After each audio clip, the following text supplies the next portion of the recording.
네. 우리 사장님들 우리 예시 되게 많이 들잖아요. 소주를 마시는 것과 그리고 반신욕 하는 것 중에서 어떤 게 더 빨리 취할 것 같냐 이런 질문 많이 하시죠. 맞아요. 피부로 들어가는 게 훨씬 더 우리 몸에 빨리 돌거든요.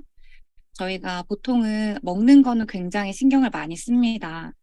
예를 들어서 유기농 자연드림이라든지 초록마을이라든지 유기농 식재료들을 찾아서 드시는 분들이 많이 계세요. 반면에 씻고 바르는 것들을 이렇게 신경 쓰시는 분들은 상대적으로 적다고 생각하거든요. 저희 몸에 독소가 들어오는 경로가 세 가지가 있습니다. 코로 마시는 경우, 경비독이라고 하고, 입으로 먹게 되는 경우, 경구독이라고 하고, 피부로 들어오는 것을 경피독이라고 합니다. 그래서 저희가 빼독을 전달하면서 강조하는 것들은 경구독을 강조하게 되고, 스킨케어 부분을 전달할 때는 경피독을 강조하게 되는데요. 사실 입으로 들어와서 항문으로 나가기까지 우리 몸에서 소화기관 안에서도 해독 작용들을 하기 때문에 상한 음식을 먹었을 때 설사를 하게 되는 것은 해독 반응으로 볼 수 있고 대부분의 90% 정도는 나쁜 것들이 배설이 됩니다. 그런데 피부로 들어오는 것들은 90% 정도가 몸속 안에 다 누적되고 쌓이고 내가 약한 부분에서 발병이 일어나게 되는데요. 그래서 먹는 것보다 피부에 씻고 바르는 게 훨씬 더 중요합니다라고 이야기할 수 있거든요.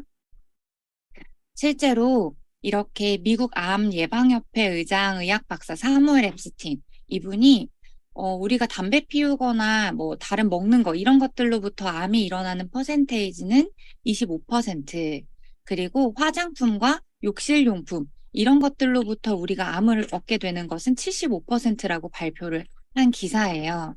그래서 우리가 사명감을 가지고 빼독도 전달하지만 씻고 바르는 기본 제품들에 대해서 회원님들에게 정보를 줄 의무가 있다고 저는 생각을 합니다. 뉴스킨의 제품 철학은 내년이면 이제 40년째 좋은 것만 넣고 나쁜 것은 넣지 않겠다라고 하는 제품 철학을 지켜오고 있고, 에이즐랑미가 출시되었던 2015년도에 우리나라 메인 신문 기사들의 뉴스킨을 지금까지 운영해 오면서 가장 어려웠던 것이 무엇이었냐라고 했던 인터뷰에서 이 철학을 지키는 게 가장 어려웠다라고 인터뷰한 것을 저는 알고 있습니다. 그런데 가끔씩 소비자분들이 이런 이야기를 하세요. 바디바 뉴스킨 좋은 것만 넣고 나쁜 건 안 들어갔다며. 근데 바디바가 발암 물질이 엄청 많다던데? 이런 이야기들을 하시거든요. 대부분 보면 화장품을 해석하다라는 앱이나 디렉터 파이라고 하는 유튜브 채널을 통해서 접한 정보들을 가지고 사업자분들께 이야기하는 경우가 많았어요. 그래서 몇 년 전에도 이 두 가지 채널에서 말하는 EWG 등급이 근거가 없다라는 블로그 글도 있었고요. 최근 들어서 유튜브 채널에도 진짜 많이 나왔더라고요. 그래서 설명이 잘 되어 있는 영상을 제가 구해왔고요. 말이 조금 빠릅니다. 집중해서 듣지 않으시면 놓치실 수 있으니까 영상을 한번 같이 볼게요. 자, 먼저 EWG를 공신력 있는 기관이라고 알고 계신 분들이 많은데 EWG는 사실 그냥 미국에 있는 민간 환경단체입니다. 그런 민간단체에서 만든 등급이 바로 EWG 등급이에요. 그 말은 즉 EWG 등급을 공신력 있는 자료로 활용하기에는 꽤나 부족한 측면이 있을 거라는 겁니다. 이 EWG 등급의 구성 요소는 두 가지가 있어요. 첫 번째는 우리가 흔히 알고 있는 안정성 등급, 그리고 두 번째는 데이터 등급입니다. 먼저 안정성 등급은 EWG에서 수집한 각 성분 연구 자료를 바탕으로 1등급부터 10등급까지 나눠져 있어요. 여기서 1에서 2등급으로 분류된 성분의 위험도가 낮다는 것을 뜻하고 3에서 6등급은 위험도가 중간, 7에서 10등급은 위험도가 높다는 것을 뜻합니다. 그리고 가장 높은 등급인 1, 2등급에는 초록색 색상을 부여하고 있기 때문에 이 두 개의 등급에는 EWG 그린 등급이라는 명칭이 붙여졌어요. 다음으로 데이터 등급에 대해서도 알아보도록 하겠습니다. 데이터 등급은 안정성 등급을 평가한 데 참고한 연구자료의 개수를 5가지 등급으로 나눠서 표시하고 있는 거예요. 해당 성분에 대해 연구자료가 없으면 넌 등급, 조금 있으면 리미티드 등급, 적당히 있으면 페어 등급, 충분히 있다면 굿 등급, 많이 있다면 로버스트 등급, 이렇게 5등급으로 나눠져 있습니다. 쉽죠? 자, 그렇게 EWG는 각 성분들에 대한 안정성 안정성 등급과 데이터 등급을 스킨딥이라는 데이터베이스를 구축해서 굉장히 보기 좋게 표시를 하고 있는데, 그럼 지금부터는 이 스킨딥에 정리되어 있는 데이터를 통해서 EWG 등급이 대체 어느 정도의 신뢰도를 보여주고 있는지 판단해 보도록 하겠습니다. 자, 먼저 이 성분은 우리가 흔히 알고 있는 정제수예요. 안정성 등급은 1등급이고 데이터 등급은 로버스트 등급입니다. 그 말은 즉 정제수는 안전한 성분이면서 그에 대한 연구 자료도 굉장히 많다는 거겠죠. 그리고 밑에 나와 있는 표는 해당 성분에 대한 암, 알러지, 생식독성, 농도와 사용법의 제한을 뜻하는 부분인데요. 정제수는 이 부분도 전부 다 위험도가 낮다고 나와 있습니다. 자, 여기까지 스킨딥 데이터의 전체적인 모양새를 한번 봐보세요. 성분에 대해서 아무것도 모르는 일반인이 스킨딥 데이터를 본다면 꽤나 형식이 갖춰져 있고 믿음직스러운 데이터처럼 보이겠죠. 자, 그럼 다음 성분을 한번 봐볼게요. 이건 하이드록시 에틸 아크릴레이트 성분이에요. 정제수와 마찬가지로 안정성 등급이 1등급이고 암, 알러지, 생식독성, 사용 제한 모두 위험도가 낮다고 나와 있습니다. 그런데 여기서 중요한 건 뭐냐? 데이터 등급이 넌 등급이에요. 그 말은 즉 실험 데이터가 없어서 뭔지도 모르는 성분을 가지고 EWG가 안정성 등급을 1등급이라고 표시해놨다는 거죠. 그런데 여기서 더 중요한 건 뭐냐? 데이터 등급이 동일하게 넌인 성분들을 몇 가지 가져와서 비교해봤더니 어떤 건 안정성 등급이 1등급, 어떤 건 4등급, 어떤 건 1에서 6등급으로 나오고 있다는 겁니다. 다들 연구 데이터가 하나도 없는 것들인데 안정성 등급이 제각각 다 달라요. 그리고 여기서 끝이 아닙니다. 이 두 개의 성분은 데이터 등급이 넌 등급이면서 안정성 등급이 4등급으로 나와 있는 것들이에요. 그런데 하나는 이 네 가지 사항에 대해서 모두 다 위험도가 낮다고 나와 있고, 하나는 알러지의 높은 위험도를 가지고 있다고 나와 있죠. 똑같은 기준인데 여기서 다르고 저기서 다르고, 어떤 기준으로 어떤 데이터를 어떤 식으로 산정한지도 모르겠고, 뭔 데이터가 전체적으로 통일감이 하나도 없어 보입니다. 자, 그래서 발생하는 가장 큰 문제점이 뭐냐? 안정성 등급이 1등급으로 표시되고 있으면서 데이터 등급이 넌 등급인 성분들을 소비자들이 안전한 성분이라고 인식하고 구매한다는 겁니다. 실제로 2년 전까지만 해도 물티슈에 많이 사용됐던 이 성분은 EWG 측에서 수집한 연구자료가 없어서 안정성 등급이 1등급으로 배치됐었어요. 그렇기 때문에 수많은 기업들이 이 성분을 물티슈에 집어넣고 EWG 그린 등급이라는 내용을 강조하면서 마케팅을 했었습니다. 그런데 추후 EWG 측이 이 성분에 대한 연구 결과를 몇 개 수집하기 시작하면서 알러지 유해성을 인정받아 안정성 등급이 현재 4등급까지 떨어진 상태입니다. 그런데 여기서 껄끄러운 부분은 또 있어요. 안정성 등급이 1등급에서 4등급으로 떨어졌다는 건 EWG가 뭐 어떤 자료 하나라도 들여다보고 판단했다는 것일 텐데, 데이터 등급이 여전히 넌 등급으로 표시되고 있다는 겁니다. 들여다보면 들여다볼수록 계속해서 새로운 이상한 점들이 나오고 있는 모습이에요. 그리고 또 다른 예로 2020년 네이버 지식인에 페퍼민트 오일의 EWG 등급이 변동되면서 혼란스러워하는 소비자의 모습도 볼 수 있습니다. 페퍼민트 오일도 마찬가지로 과거엔 안정성 등급이 1등급이었는데 중간에 그 성분에 대한 알레르기 유해성이 인정되는 연구 결과가 나오면서 안정성 등급이 현재는 5등급까지 내려가 있는 상태입니다. 그리고 현재 페퍼민트의 데이터 등급은 리미티드 등급으로 아직도 연구 자료가 매우 적은 상태예요. 그 말은 즉 여기서 등급이 더 떨어질지 올라갈지는 아직도 알 수 없는 상태라는 거죠. 네, 영상에서 보신 것처럼 화장품을 해석하다라는 어플이나 또 디렉터 파이가 운영하는 유튜브 채널에서 기준하고 있는 이 EWG라는 등급은 근거가 없다는 것을 알 수가 있어요.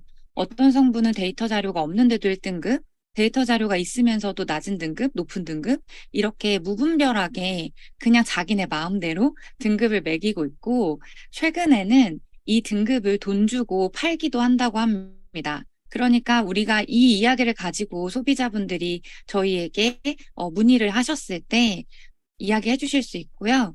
EWG 이거에 대한 유튜브 내용들은 정말 많은데 이 영상이 가장 정리가 잘 되어 있어요.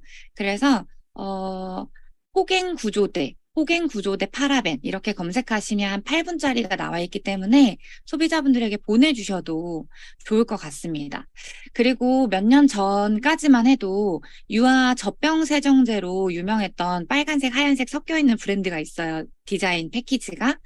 엄마들에서 독일 브랜드로 가장 1위 판매였는데 발암물질이 나오면서 몇십 년 동안 애용했던 소비자들이 배신감을 느낀 사건도 있었고, 또 발암물질이 나온 화장품들을 몇십 년 동안 믿고 썼던 소비자들의 이런 사례들이 그 브랜드 아니고서도 되게 많은데, 뉴스킨은 40년째 한결같이 올 오브 더 근, 넌 오브 더 배드를 지켜오고 있고, 전에는 좋았다고 했는데 지금은 나쁘다고 하는 성분들, 또 배합들, 이런 것들이 한 번도 없었다는 것을 소비자분들에게 많이 알려주시면 좋을 것 같습니다. 자, 그러면 경피독은 어떤 걸 가지고 있다 없다를 판단할 수 있냐면 성분과 용량과 용법 세 가지 기준이 받침, 근거가 되어야 합니다.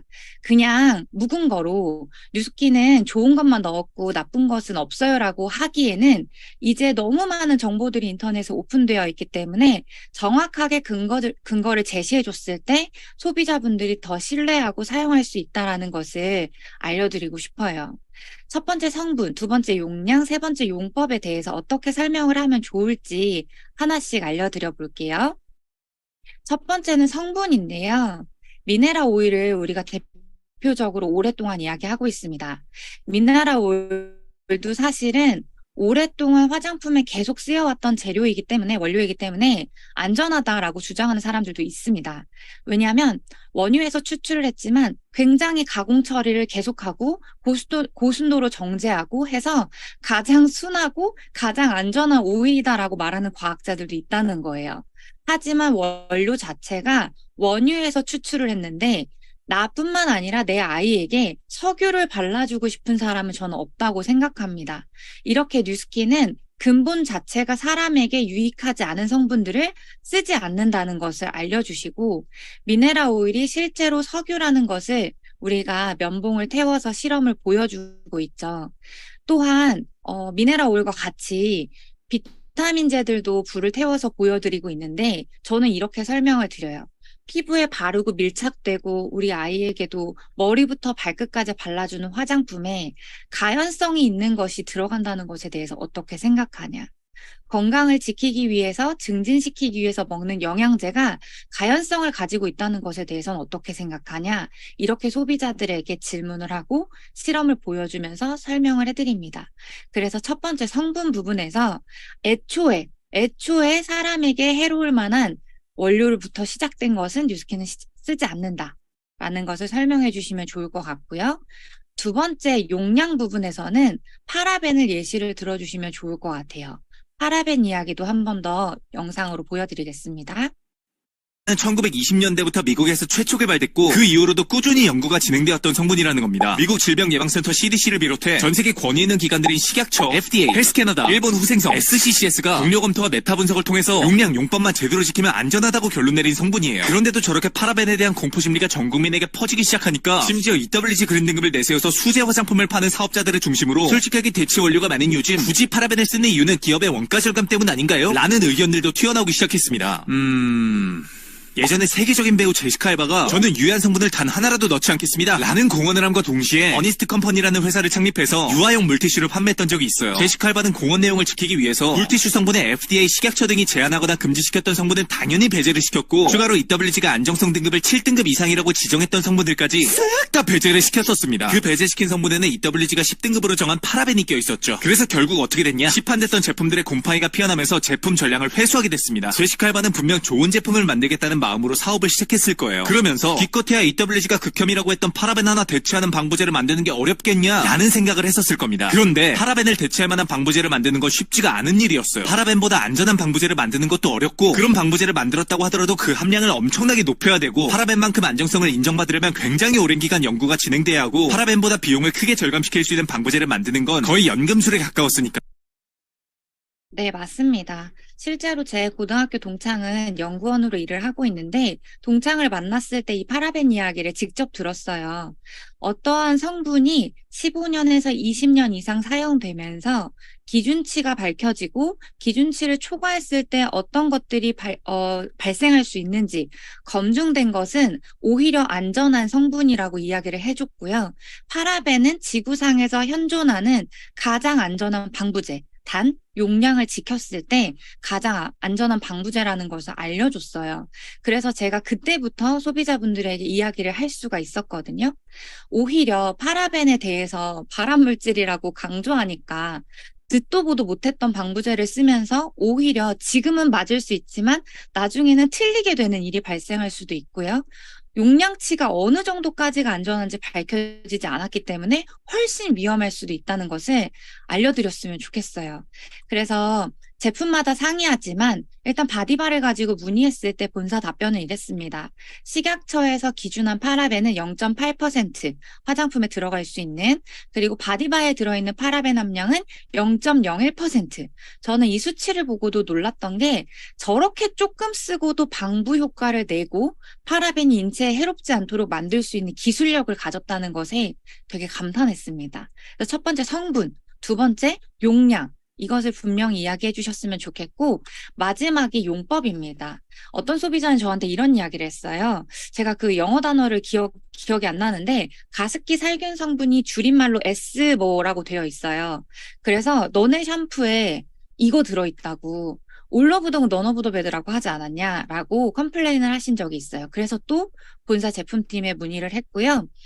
가습기 살균제에 들어가는 그 성분은 흡입했을 때 또는 먹었을 때는 치명적이지만 씻어낼 때는 전혀 사람에게 해롭지 않은 성분이기에 씻는 제품들에 들어가는 성분이라고 하더라고요.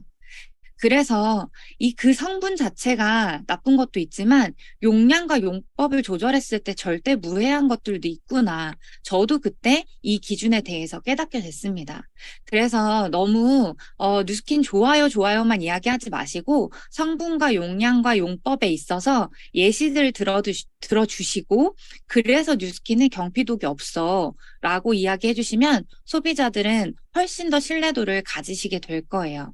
예전엔 저희가 8대 특성이라고 해서 오일 부분, 뭐 증량제 부분, 보습 부분 막 이야기를 했었는데 그런 것들을 가지고 화해나 디렉터 파이에서 까기 때문에 그거보다는 조금 더 공신력이 있고 화장품 법에 위배되지 않는 단어들을 쓸 수 있는 게 이 세 가지 기준이라고 저는 생각하거든요. 그래서 이걸 가지고 소비자분들의 신뢰도를 높여주시면 좋을 것 같습니다. 남은 시간 동안은 헤어랑 바디 제품들을 안내해 드릴 건데 성분을 가지고 이야기하기보다 헤어가 좋아지려면, 몸이 건강하려면 어떤 조건들이 갖춰져야 되는지 베이스를 설명드릴 거고 그리고 뉴스킨 제품들의 특성 어떤 타입의 이런 제품을 추천하면 좋습니다를 설명드릴 거예요. 그리고 마지막으로 당부드리고 싶은 말씀은 사업자도 사람인지라 실수할 수 있잖아요. 그래서 제품 성분이라든지 원리라든지 이런 정확한 정보는 제품 부서에서 아주 잘 답변을 해주기 때문에 뉴스킨 본사와 발을 맞춰서 소비자분들께 대응을 해주셨으면 좋겠다라는 생각이 듭니다. 자, 헤어 제품을 먼저 해볼게요. 좋은 머릿결, 풍성한 모발, 이런 뭐 문제가 없는 이런 두피가 잘 갖춰지려면 일단 모피질이 건강해야 되고 결 자체의 전체적인 질 상태가 좋아야 되고 그리고 머리카락을 감싸고 있는 껍질 같은 비늘 같은 큐티클이 건강해야 되거든요. 그래서 세 가지 조건이 갖춰진 머리가 오른쪽에 보이는 사진이고 세 가지가 잘 안 될 때 부스스하고 힘이 없고 이렇게 해서 머리에 뽕이 안 서고 이런 것들이 힘이 없는 거죠. 그리고 머리카락이 거칠고 손으로 빗었을 때 걸리고 이런 것들이 건강하지 않은 모발이라고 볼 수가 있습니다. 머리카락을 하나씩 이렇게 분석을 해보면 제일 겉에서 싸고 있는 게 큐티클, 묘표피 발음이 어렵죠? 큐티클이고요. 안쪽에 대부분의 머리카락을 차지하고 있는 게 모피질입니다. 그리고 안쪽에 모수질은 비어있는 공간인데 우리가 뭔가 머리카락의 색깔을 결정하고 펌을 하고 염색을 하고는 모피질을 먹히는 거고 이 윤기가 흐르고 보드랍고 이런 것들은 다 겉에 있는 큐티클과 연관이 되어 있다고 보시면 됩니다. 그래서 이런 것들이 건강한 조건이 갖춰져야 되고요. 머리카락도 두피도 약산성을 유지하고 있기 때문에 샴푸 제품도 약산성이어야 된다는 것을 알려주셨으면 좋겠어요. 자, 그러면 저희가 샴푸 제품이 그 카테고리를 3개로 나눌 수가 있는데 헤어케어 라인과 에포크 라인과 뉴트리올 라인으로 나눌 수가 있어요. 헤어케어 라인의 컨셉은 모피질 강화 머릿결 회복 큐티클 보호를 가지고 처음에 뉴스킨이 만든 헤어 라인이거든요. 그래서 지금 이름이 바뀌어가지고 옛날에는 밸런싱 샴푸였는데 지금은 볼륨아이징 샴푸로 나오고 있고요. 이 볼륨아이징 세트뿐만 아니라 스무딩 전부 다 모발을 강화하고 머릿결을 회복시키는 건 기본 베이스이고요. 볼륨아이징은 조금 더 산뜻한 세정을 해주기 때문에 기름이 많으신 지성 두피에 추천을 드립니다. 지성이라고 하면 아침에 머리를 감았어도 오후부터 저녁이 됐을 때 머리가 굉장히 기름진 두피를 볼 수가 있고요. 건성 두피는 하루를 머리를 감지 않아도 그렇게 머리에 기름이 끼지 않습니다. 그래서 그 기름 정도에 따라서 두피를 판단해 보시고 샴푸를 선택하시면 좋겠습니다. 그래서 볼륨아이징 세트는 지성 두피에 추천을 드리고 스무딩 샴푸 세트는 중건성 두피에 추천을 드립니다. 이 헤어케어 라인만 쓰셔도요. 머리카락이 물미역이 되거든요. 머리를 헹굴 때. 보통 시중에 있는 샴푸는 샴푸만 썼을 때 굉장히 뻣뻣함을 느끼실 수 있고, 린스를 쓴다고 해도 린스만 보드랍지 감고 났을 때 머리가 굉장히 찰랑거린다든지 이런 것은 겪어보기가 어려워요. 근데 찰랑거린다라고 하면 보통은 형광증백제나 실리콘이 들어있어요. 실리콘은 그 비닐 같은 큐티클을 싹 랩을 씌우는 역할을 합니다. 그래서 뭔가 찰랑찰랑 거려 보이게 하는 역할을 하고요. 형광증백제는 이렇게 엘라스틴에 쌓여 있을 때 윤기가 나는 것을 연출하기 위해서 형광증백제를 넣는데 두 개 다 경피독을 일으키는 성분이기 때문에 뉴스킨 샴푸에는 들어있지 않습니다. 그래서 그냥 이 샴푸만 하셔도 사실 머릿결이 보드랍고요. 린스를 같이 했을 때 머리 샴푸 후에 머릿결이 굉장히 보드랍고 물미역 같다. 감을 때는 물미역 같다. 이렇게 말씀을 드려요. 그리고 옆 마지막에 보이시는 헤어 클리닉은 7일 안에 머릿결을 회복시킨다라는 뜻의 CS7이라는 성분이 들어있어요. 그래서 머릿결이 손상이 굉장히 심하신 분들은 매일매일 일주일 동안 써보시면 헤어 클리닉을 매일 받은 것과 똑같은 효과를 보실 수가 있거든요. 그래서 꿀팁은 저 같은 경우는 머리가 짧지만 길었을 때 머리를 묶은 다음에 비닐팩을 씌워요. 집에 다 헤어캡 있으시지 않잖아요. 그래서 주방용 비닐캡을 씌우고 그 위에 한 번 더 묶어서 뜨거운 바람으로 말려주고 그다음에 헤어팩을 했을 때 손으로 빗거나 꼬리빗으로 빗어주거나 이렇게 큐티클을 닫아서 빠른 회복을 돕습니다. 저희가 미용실 가서 헤어 클리닉 할 때도 뒤에서 계속 머리 빗어주거든요. 큐티클을 닫기 위해서 그렇게 사용해 주시면 좋습니다. 그리고 두 번째 카테고리는 에포크인데요. 에포크는 가장 뜨거운 적도 근처에 사는 폴리네시아 원주민들의 머릿결을 보고 찾게 된 성분이에요.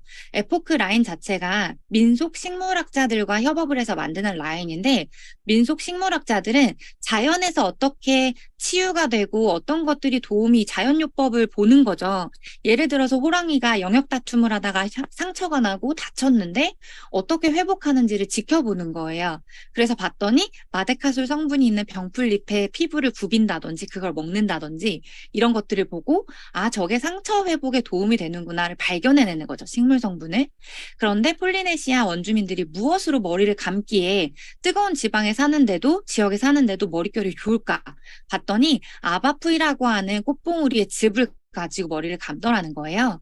그래서 이걸 가지고 만든 라인이 에포크 샴푸 라인입니다.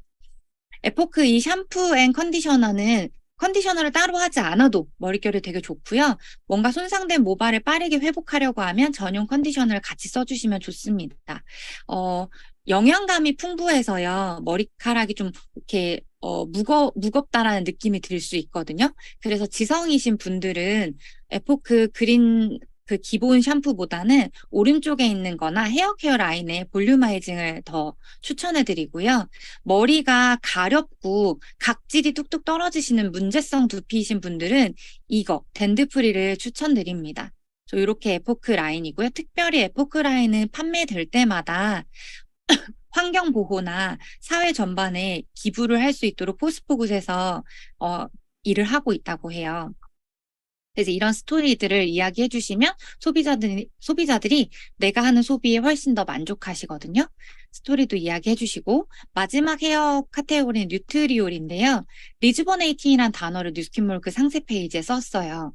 리주버네이팅의 단어를 뜻을 찾아보면 다시 젊어 보이게 하다. 활기를 되찾게 하다 이거든요. 그래서 제가 생각한 건 이렇게 머리숱이 많이 없고 머리카락이 얇아지고 힘이 없고 결도 너무 처져 있고 이런 것들을 다시 풍성한 오른쪽에 아기 사자 같은 머리로 만들어주는 라인이 뉴트리올이라고 생각해요.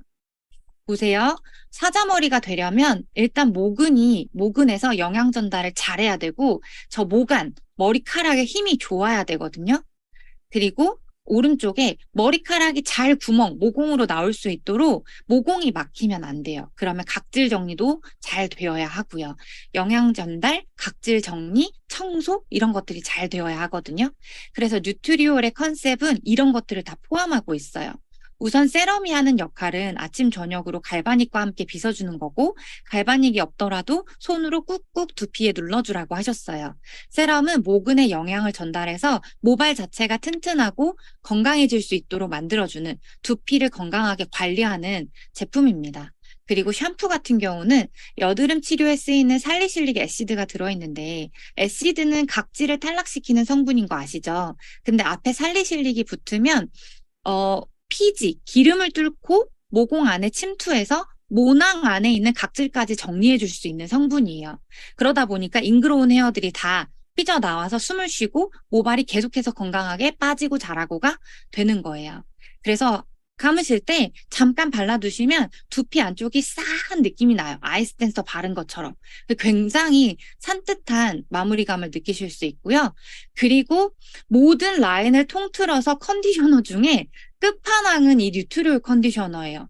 얘는 뭐 헤어 드라이기 쏘이고 뭐 빗고 할 그런 것도 없어요. 그냥 한 번만 감으셔도 사실 물로 헹궈내기에 너무 아까울 만큼 한 번 쓰는 건데도 헤어 클리닝 15만 원, 20만 원짜리보다 훨씬 좋습니다. 제가 염색 두피에 염색을 너무 두 달에 한 번, 진짜 참다 하는 게 두 달에 한 번이거든요. 새치가 너무 많이 나다 보니까. 그 새치들 염색을 하다가 한 번은 전체를 해줘야 되고. 그리고 펌을 자주 했었어요. 그래서 예전에 제 머리 사진을 보여드릴 걸 그랬네요. 제 머리가 정말 힘이 없고 부스스하고 빗자루 같았거든요. 근데 뉴트리올이 출시되고 나서 제 머리카락이 이렇게 바뀌게 된 거예요. 화면상에 굉장히 윤기가 나고 보드라워 보이시죠? 제 머릿결 손상모를 완전하게 회복시켜준 게 뉴트리올 라인입니다. 그래서 이런 니즈가 있다라고 하면 뉴트리올을 강력 추천해드리고요. 실제로 제 친동생 같은 경우는 머리가 굉장히 많이 빠져서 정수리 부분 탈모에 여기 M자 탈모가 있었는데 두 달 만에 이틀에 한 번씩 감으면서 갈바닉을 사용해줘서 머리가 전부 다 꼼꼼히 튼튼해지고 매워지고 이런 임상을 겪었습니다. 그 다음에 바디 제품 소개해 드릴게요. 얼굴, 두피와 마찬가지로 몸도 약산성입니다. 피지막과 함께 우리 피부에 살고 있는 마이크로바이옴이 건강하게 산도를 유지하고 있어요. 그래서 뽀득뽀득하게 씻어내시면 안 되고 이걸 잘 유지될 수 있도록 세정 제품들을 정말 신경 써주셔야 되거든요. 그리고 또 하나, 바디 제품을 고르는 기준은 내가 타고난 지질이 어느 정도를 갖고 있냐에 따라서 선택하시면 돼요. 무슨 말이냐? 저 같은 경우는 이렇게 보시면 뼈가 보이죠? 지질이 아주 충분하게 잘 타고나신 분들은 피부가 통통해요. 그래서 만졌을 때 촉촉하고 정말 좋은 피부, 아기 같은 피부를 유지하시는데 저는 상대적으로 지질이 적게 타고난 피부다 보니까 장이 망가지면 아토피나 습진이나 건선으로 피부에 나타나게 돼요. 피부가 약해서. 그래서 지질이 풍부하신 분들은 딱히 건조함을 느끼지 않으시고요. 지질이 많이 없으신 분들은 건조합니다. 지질의 50% 이상이 세라마이드예요. 그래서 180도 액티베이팅이 나왔을 때 세라마이드가 프레벤풀에 들어가 있다. 세라마이드가 피부 장벽을 건강하게 해준다. 이런 이야기들을 강의로 들으셨을 거거든요. 그리고 지방산, 콜레스테롤 이런 것들이 다 싸고 있어요. 지질을. 그래서 이거에 따라서 제품을 골라주시면 좋고요. 왼쪽 바디 클렌징 젤은 건조하신 분들도 여름에는 산뜻하게 쓰시기 좋고요.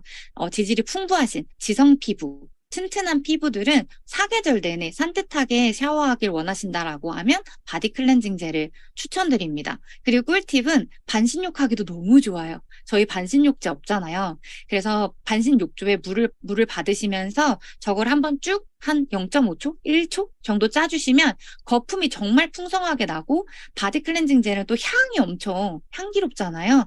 반신욕할 때도 너무 좋더라고요. 그리고 리퀴드 바디바 같은 경우는 바디바는 얼굴용, 바디용 둘 다 공용이지만 리퀴드 바디바는 훨씬 바디 피부에 맞춰져 있는 세정제예요. 그래서 저처럼 건조하신 분들께 추천을 드립니다. 풍부하게 건조함을 느끼고 싶지 않고 리치한 샤워를 하고 싶다라고 하면 리퀴드 바디바를 추천드리고요. 그리고 몸 피부도 각질이 있죠. 각질 정리가 안 되면 허벅지나 팔이나 이런 데도 잉그로운 헤어가 생기면서 닭살이 생기게 되거든요. 그래서 각질 정리를 잘 해주고 충분하게 보습을 해주면 각질이 정리되면서 그 털들이 나오면서 피부 표면이 굉장히 매끄러워지는데 바디루프러가 이것에 굉장히 도움을 많이 줍니다. 바디루프라를 사용하시고 바디 보습제를 발라주셨을 때 피부가 굉장히 비단결 같은 걸 느끼실 수가 있으실 거예요. 보습 제품을 고르실 때도 바디 스무더 같은 경우는 본사에서 시니어 분이 제품 설명할 때 뭐라고 하셨냐면 그 바람막이 정도의 보습도 라고 하셨어요. 그래서 지질이 풍부하시고 지성 피부다라고 하시면 바디 스무더를 추천드리고요. 좀 퍼레니얼 같은 경우는 경량 패딩 정도의 보습도다라고 하셨기 때문에 봄, 가을에 보습으로 추천드리고 한겨울에 바디버터 같은 경우는 구스다운이다라고 말씀하셨거든요. 그래서 저 같은 경우는 봄, 가을까지도 지질이 부족한 피부다 보니까 바디버터를 사용합니다. 그리고 여름에만 퍼레니얼과 바디 스무더를 번갈아서 사용하고요. 그래도 더 건조하다 하시면 인핸서나 핸드로션을 먼저 피부에 바르시고 수분 보습을 하신 후에 바디버터로 오일 보습을 해주시면 아토피 피부에도 충분할 만큼 다음날 샤워하기 아까울 만큼 보습이 굉장히 잘 돼요. 마지막으로 핸드로션은 끈적이지 않고 피부의 습진 같은 것도 좋아질 수 있도록 판테놀 성분이 피부를 보호하고 상처 회복을 해준다고 합니다. 네, 여기까지 강의 딱 30분 마쳤네요. 네, 이상입니다.